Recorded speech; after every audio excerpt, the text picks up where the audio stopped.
बच्चों, आज हम कक्षा 12वीं के विषय जीव विज्ञान का पहला अध्याय का अध्ययन करेंगे, जिसका नाम है जीवों में जनन या फिर रिप्रोडक्शन इन ऑर्गेनिज्म।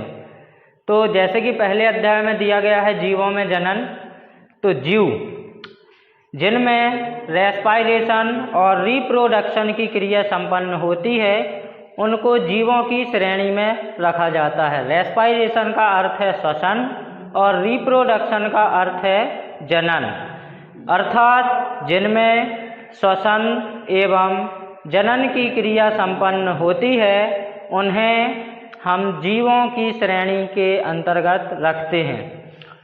तो इसमें दिया गया है सबसे पहले जीवों में जनन।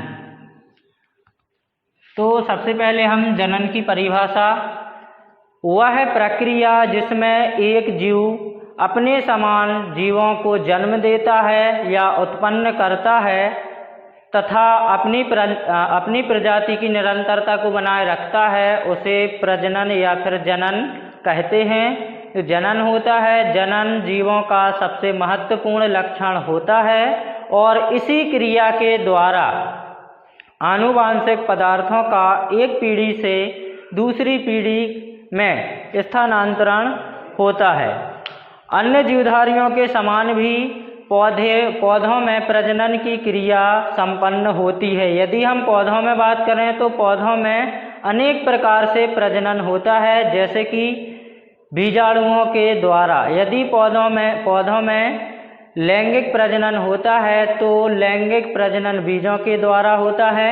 इसके अतिरिक्त जैसे कि बीजाणुओं के द्वारा भी प्रजनन होता है, जो कि अलैंगिक प्रजनन के अंतर्गत आता है।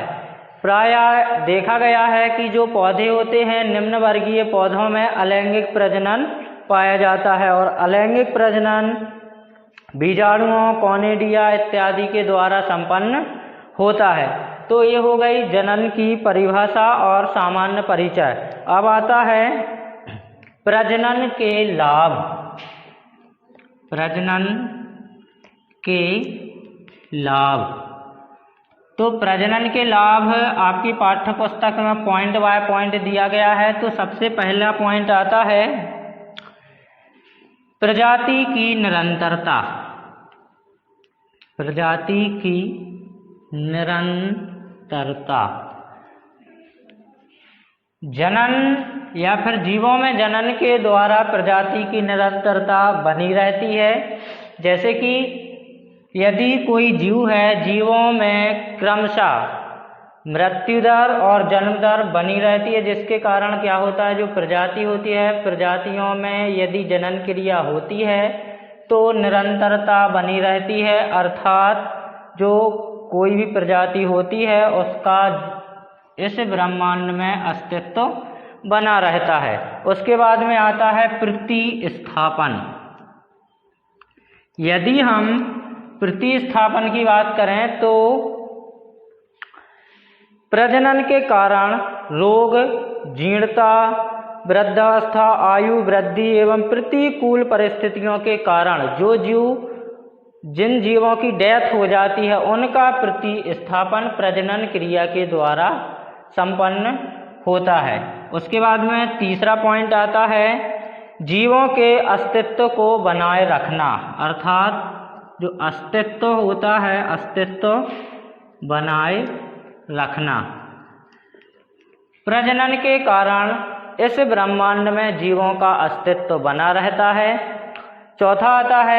चौथा पॉइंट विभिन्नताएं। विभिन्नताएं, यदि हम जीवों में प्रजनन की बात करें तो प्रजनन के कारण जीवों में विभिन्नताएं उत्पन्न होती हैं। विभिन्नताओं के कारण नए गुण, नए लक्षणों वाले जीवों का निर्माण होता रहता है, जिसके कारण विभिन्न प्रकार की प्रजातियों का निर्माण होता है। और पांचवा पॉइंट आता है विभिन्नताओं का स्थानांतरण। विभिन्नताओं का स्थानांतरण,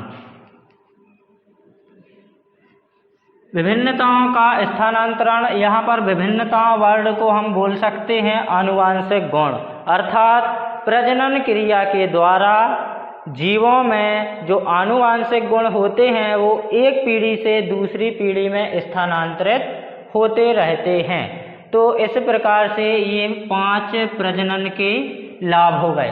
प्रजनन के लाभ में सबसे पहले आता है प्रजाति की निरंतरता, उसके बाद जीवों का प्रतिस्थापन, ब्रह्मांड में जीवों के अस्तित्व को बनाए रखना, विभिन्नताओं का निर्माण होना और विभिन्नताओं का स्थानांतरण होना।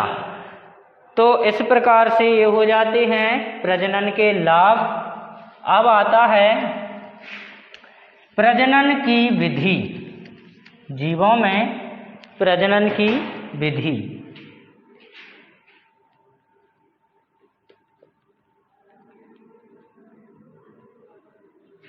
जीवों में प्रजनन की विधि,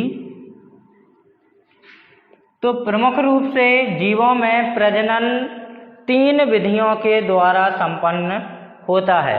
उसमें सबसे पहले आता है अलैंगिक प्रजनन, अलैंगिक प्रजनन।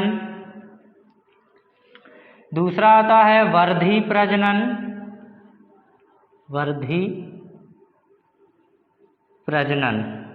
और तीसरा आता है लैंगिक प्रजनन। इस प्रकार से जीवों में 3 प्रकार से प्रजनन की विधियां पाई जाती हैं।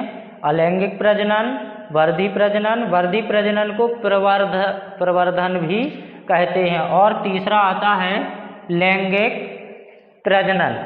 अब हम बात करें अलैंगिक प्रजनन की, तो वह जनन विधि जिसमें जनन कोशिकाएं या तो नहीं बनती हैं या फिर बनती भी हैं तो समसूत्री के विभाजन के परिणाम स्वरूप बनती हैं, अर्थात जो जनन कोशिकाएं बनती हैं उनमें बिना निषेचन के ही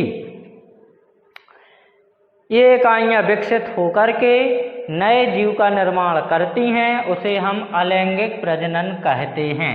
अर्थात जो अलैंगिक प्रजनन होता है इनमें जनन इकाइयों का निर्माण नहीं होता है, और यदि होता भी है तो समसूत्री विभाजन के द्वारा होता है और बिना निषेचन के ही नए जीवों का निर्माण कर देती हैं। तो ये कहलाता है अलैंगिक प्रजनन।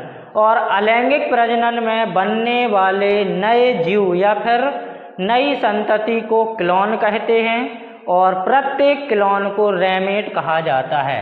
अर्थात जो अलैंगिक प्रजनन द्वारा नई संतति बनती है उसे बोलते हैं क्लोन।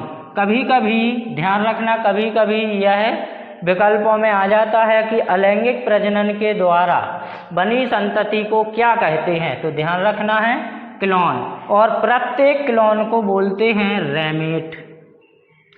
तो यहाँ पर ये ध्यान रखना है कि अलैंगिक प्रजनन के द्वारा बनी संतति को हम बोलते हैं क्लोन और प्रत्येक क्लोन को कहा जाता है रैमेट। तो ये हो गया अलैंगिक प्रजनन। अब अलैंगिक प्रजनन में अलैंगिक प्रजनन के प्रकार आते हैं। तो ये अभी तो हमने बताई परिभाषा अलैंगिक प्रजनन की। अब अलैंगिक प्रजनन के बाद में आता है अलैंगिक प्रजनन के प्रकार। तो अलैंगिक प्रजनन के 6 प्रकार होते हैं। अलैंगिक प्रजनन एक तो होता है विखंडन द्वारा, विखंडन। दूसरा होता है गैम्यूल द्वारा। तीसरा होता है प्लाज्मोटॉमी द्वारा। चौथा होता है पुनरुद्भवन द्वारा, पुनरुद्भवन, या फिर इसको खंडी भवन भी बोलते हैं। पांचवा प्रकार आता है बीजाणु द्वारा, और छठवां आता है मुकुलन द्वारा। इस प्रकार से जो अलैंगिक प्रजनन होता है, अलैंगिक प्रजनन 6 प्रकार से होता है, जिसमें सर्वप्रमुख है विखंडन।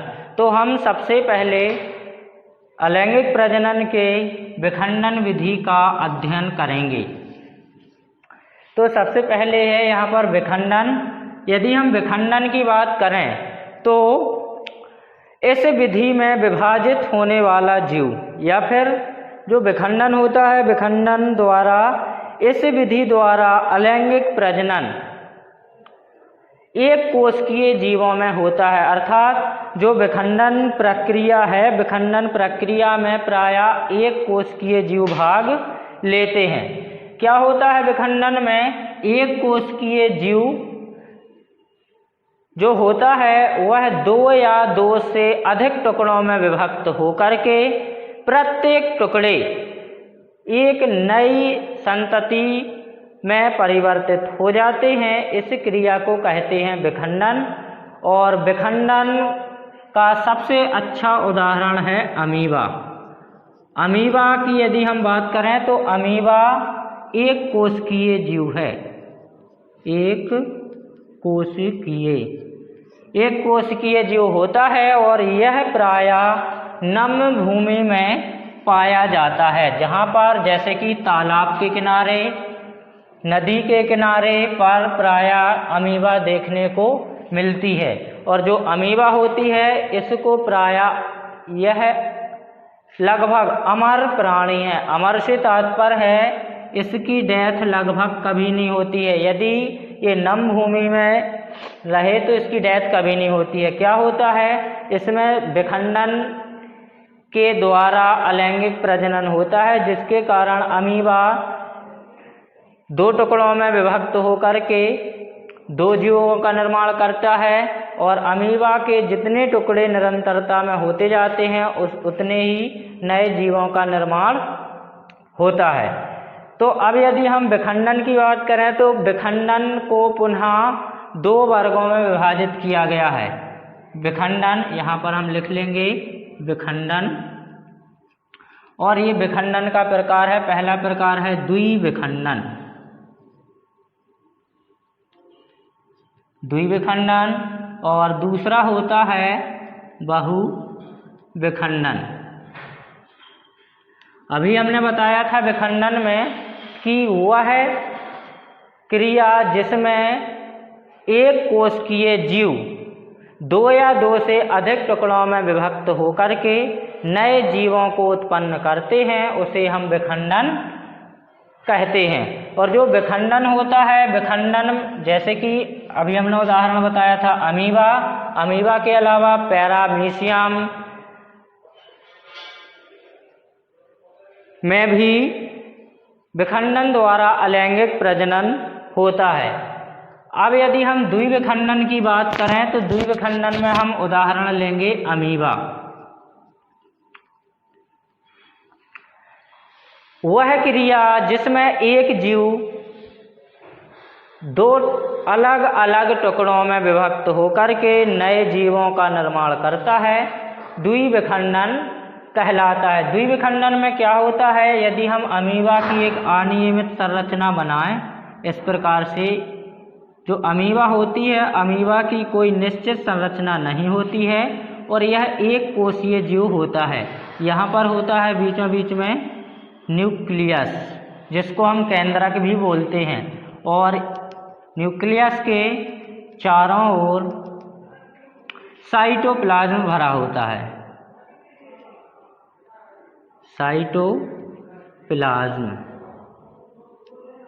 साइटोप्लाज्म को बोलते हैं जीवद्रव्य।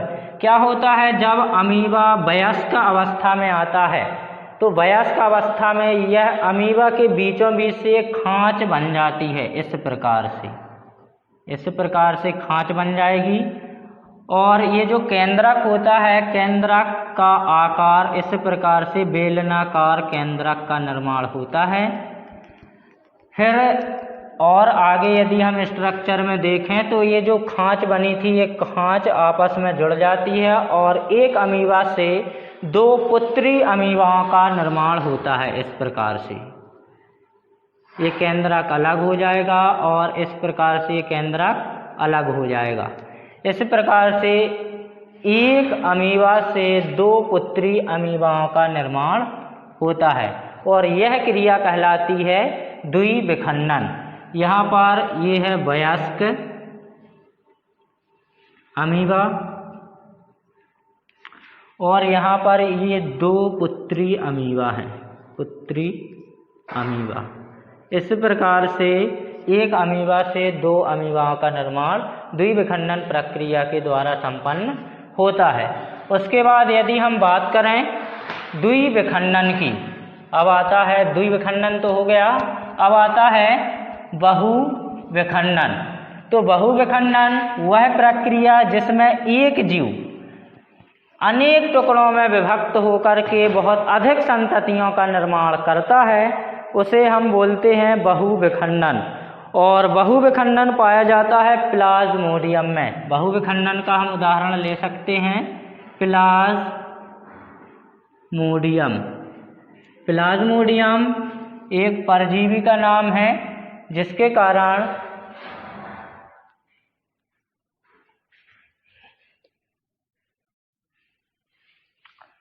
मलेरिया बुखार उत्पन्न होता है। जो प्लाज्मोडियम होता है, प्लाज्मोडियम से मलेरिया बुखार आता है। तो बहुविखंडन की यदि हम बात करें तो बहुविखंडन प्लाज्मोडियम में पाया जाता है। क्या होता है, जो प्लाज्मोडियम होता है एक वयस्क प्लाज्मोडियम के अंदर इस प्रकार से अनेक केंद्रकों का पहले निर्माण हो जाता है। उसके बाद में बाहरी जो ये प्लाज्मोडियम की बाहरी परत होती है, यह बाहरी परत फट जाने के कारण ये जो केंद्रक होते हैं, ये जो केंद्रक निकलते हैं, इनसे बहुत सारे जीवों इस प्रकार से बहुत सारे प्लाज्मोडियम का निर्माण हो जाता है। तो बहुविखंडन में ध्यान रखना है कि एक कोशीय जो जीव होता है उसके अनेक टुकड़ों में वह विभक्त होकर के अनेक जीवों का निर्माण करता है। तो ये हो गया बहुविखंडन। अब इस अध्याय का सबसे प्रमुख क्वेश्चन आता है जो कि आपको नोटबुक में नोट करना है। तो अभी तक जो हमने पढ़ाया है उसमें सिर्फ एक क्वेश्चन नोट करना है, अलैंगिक प्रजनन। अलैंगिक प्रजनन और लैंगिक प्रजनन में अंतर। तो ये आप लोगों को नोट करना है, अपनी नोटबुक में नोट कर लेना। अलैंगिक प्रजनन और लैंगिक प्रजनन में अंतर।